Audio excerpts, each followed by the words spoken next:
Armstrong here again with another deck tech for you. I'm here with Jeff Jones, who has just finished his 5th round. He is undefeated today.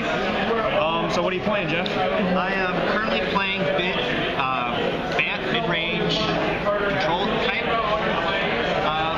Pretty much it's just running some of the best creatures in standard right now with the removal package that can deal with a heavy aggro metagame right now.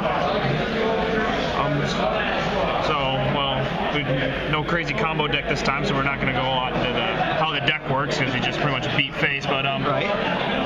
Let's just talk about some of the cards we have here. Like this deck, I mean, pretty much the two main mid-range decks are this and Jund. So like, what makes this better than Jund, do you think? Against Jund is there's just so much life gain you gain out of the deck. They try to with other running the same life gain cards, you can abuse it a little bit more with Restoration Angel. Having the detention spheres just to be able to lock stuff out. Wrath, big thing are the wrath effects. Just keeping their board clear is one of the biggest things. Most Junds don't have any shuffle effects, so most creatures into the bottom, they don't come back. And then you just got your force seats for acceleration. So you got the best card in standard out early. Yep. He just wins games. He gets mirrors. Life totals get to be just super crazy. And yeah. I'm talking about Azorius Charm here a little bit. Are you mostly just using this as removal, or? Yep. So far, I've just been doing nothing but buy a turn by putting one of their creatures back on top of their deck.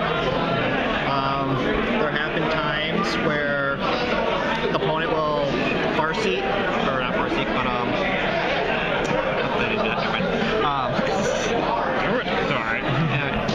But yeah, just putting the creature back on top to buy you the turn to get to Thragtusk, to get to Verdict. It's clutch in some instances. And I see you've got 3 detention spheres and 1 O-ring. What made you do that instead of 4 detention spheres or 4 O-rings? After a lot of playtesting, we found that with the additional O-ring, there are times where you'll have a detention sphere just stuck in your hand because you can't get rid of their detention sphere. So by just taking out the third, the D sphere, and putting it in an O-ring, you create the situations of just blowing them out by unlocking a key piece. Those of you who want to build this deck at home, we have the lands here. There is one, mostly just 4 of every duel, and pretty much. A couple basics. One thing that's really interesting to me, at least, is the Alchemist Refuge. The Alchemist Refuge is pretty clutch in most situations. Let's tell them what Alchemist Refuge does, since it's foreign language. Alchemist Refuge is you tap a green, a blue, and the Alchemist Refuge, and it lets you play any card in your hand as if it had flash. For the rest of the turn. For the rest of your turn. When you get to this point out and you get the late game, you just have tons of mana open. You just don't need to start playing stuff on your opponent's turn or on your turn anymore. You just start flashing stuff in. There are times where I flashed in Thragtusk. The person thought they were going to just they're going to win, but then extra 5 life bump and then a double blocker was just great at times. Then go over here to the sideboard. A lot of interesting stuff here. Let's start here with Curse of Echoes. Curse of Echoes is one of the best things you can do against a control deck. While you play it, everything that they cast, you get to cast for free, so they can no longer counter any of your stuff. Unless it's Syncopate, where they syncopate for a certain amount, and when you copy it, and they can still pay that amount. But I've been extremely happy with the way that's worked out. Biggest thing I need to keep worrying about is the trigger. Yeah. A couple times where I missed triggers, and it almost lost me a game a couple times.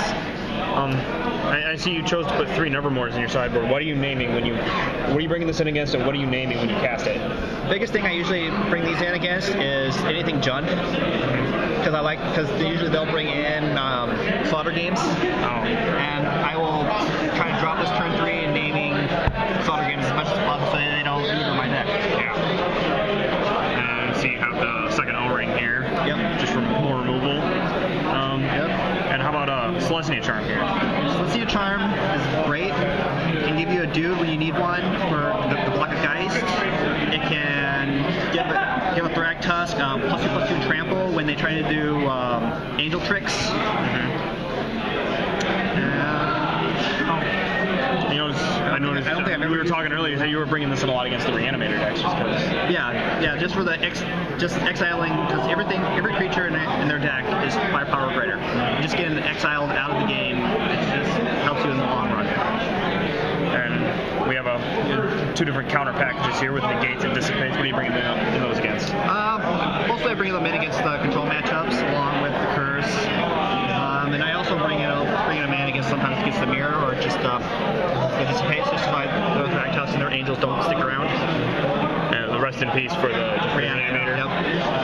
And let's talk about Psychic Spiral. You told me this not to laugh at you earlier about it, but Psychic Spiral is great for the mirror match. There are board states where everything's just so cluttered and both players' lives are at 87. You get to the point where you just shuffle your deck back into your library and then just mill them out. Yeah, because nobody can do anything. Right.